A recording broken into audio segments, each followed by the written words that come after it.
Hey everybody, hope you're enjoying your weekend. It is our favorite time of the week again. Time for #RisingQs when we answer your questions. All right, Saagar, what's up first? All right, let's throw up the first question that we have there. It's from Kool-Aid Congo. Very cool name. Krystal, you and Saagar discussed, while some within the GOP are coming around to economic populism, the left refuses to bend on cultural issues. I wonder which issues should progressives be willing to concede to the GOP if it means economic solidarity? Good question for you, I think. Very good and challenging question. Look, I think that the litmus test within the Democratic Party, this is my ideal, should all be on economic issues. It should be around, look, tolerance and support and equality for all people. Let's be clear about that. But in terms of economics, Medicare for all, anti-corporatism, those to me are where the litmus test should be. If you have someone who's mixed on choice, if you have someone with, more moderate views on guns, I think those people should be welcomed and embraced in the party. But I also think it goes beyond just sort of where you position yourself on various policy issues. For a long time, the Democratic Party and frankly, the Republican Party too, leadership have looked down their nose at much of the country and have held them in contempt. So it's a matter of attitude, of actual tolerance and belief in, in the goodness of America.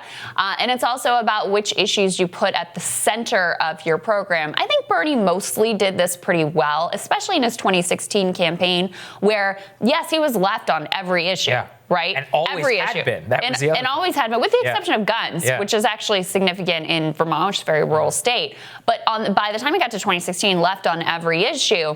But he always focused like a laser on those economic issues, which are very unifying. So it's a matter of emphasis as much as it is a matter of where you actually fall on the scale. That's exactly what it is. Because remember, Bernie endorsed a candidate who was pro-life as recently as 2017. Yeah. And it was those types of things where people could say, you know what, this guy is legit. Because he actually puts his money where his mouth is. And when somebody agrees with him on economic populist issues, as you said, he may not disagree with him, but he thinks that the plight of working class, of Americans, of American families is so dire that there's not enough time to squabble over things like that before we get to whether they can literally put food on their table. And so, as you said, it's a matter of emphasis. And both parties have always looked down upon their nose at people. So on the Republican side, the corporate establishment has always looked down upon the economic plight of people. And on the left side, I think they've always looked down on the cultural issues that people hold near and dear to their hearts. Yeah. And so it's so obvious, and yet nobody is doing it, is the fusing of those two things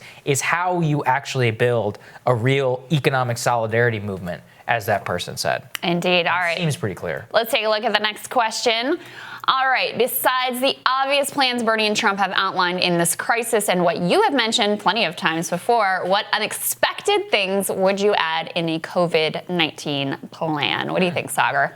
In terms of unexpected things, I would think so much of it, just the way that it works. I guess the real question is, am I thinking in an idealistic world or right now? Because, in terms of right now, all I really care about is getting money into the hands of people who lost their jobs. That's it. Is that they need their money in order to make their rent. But in terms of my dream scenario, and there's some of these things that are floating around, I always believe that whenever you have people on the ropes, especially your enemies, and they need you more than anything, that you need to attach a whole lot of strings in order to make sure that you get what you want in the long run. So people here know that the thing I care, secondary to all of this is the structure of our economy and outsourcing. And so I think that American companies, if they're going to get bailed out to the tune of trillions of dollars, should have to commit to move their supply chains back to the United States.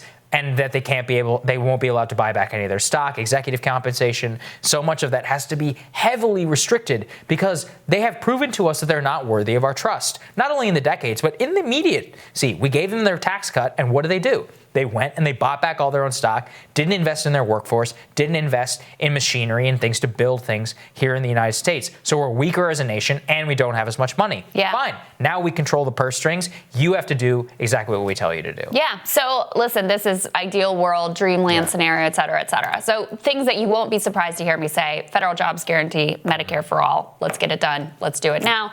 Obviously, that's not happening, but that would be ideal world. And things that you probably aren't surprised to hear me say. A couple of a little more, I guess, off the beaten track ideas. This one is actually being talked about some in Congress, rural broadband access. I don't know that people, a lot of you probably do realize this, but I don't know that people in this town often realize how much of an issue that is for large swaths of the country. And having worked on campaigns in rural parts of the nation, I can tell you this issue is deeply important to people, and it really has to do with their ability to connect to a modern economy, their ability to communicate, a real quality of life issue. And it's something, it's sort of like the rural electrification that happened during the New Deal era. It's that sort of thing that needs to happen in the modern era. So that's one thing. Democracy dollars, so that we can start to change the dynamic of money in politics, would be a good thing as well. And there was one more that I had in mind, but I can't think of it. Well, last question. We'll keep talking about it. Yeah, this was a funny one. Choose your quarantine house. Oh, actually, no, sorry. This is from Mel.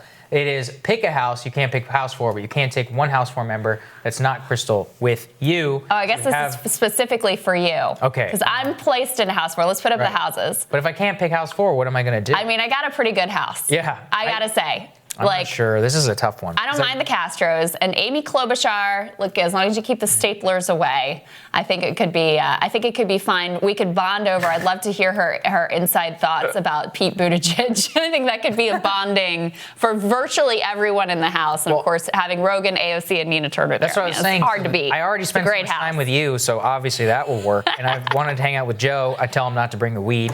But, yeah, good luck with that. Right. I think good luck with that one. I don't know. I don't really want to. My choice would be to sleep outside. I don't really want to spend. Wait, put him back up. Let me see. Maybe house one. Andrew Yang and Cenk. Marianne's a lot of fun. Sirota. The problem is Elizabeth Warren would be there, and Swalwell, who is probably one of the most insufferable people. Life is full of trade-offs. I mean, I feel like that's probably, as I look these through, that's probably the best house for you. Yeah. So if you take someone with you, does that mean you get to kick someone out? Also good. Because you could swap Rogan and Warren, and then that looks pretty solid. Well, we would start trading around. Yeah, that's if I. Okay, you if can I take someone with you. Yeah, if I could do that, then I would survive. It would be okay. House one for Saagar. There we go. I'm sticking with Team House 4. It's a good house. Yes. I'm happy with that. Thank you all for that question. There was another one I saw online with me and Kyle Kalinske in the house. Oh, really? So I could also live with that one. So, I didn't see that one. Okay. Thank you guys so much. We hope that you're enjoying your weekend, staying safe, and all of those good things. Love to you guys and your families, and we will see you again soon. Absolutely.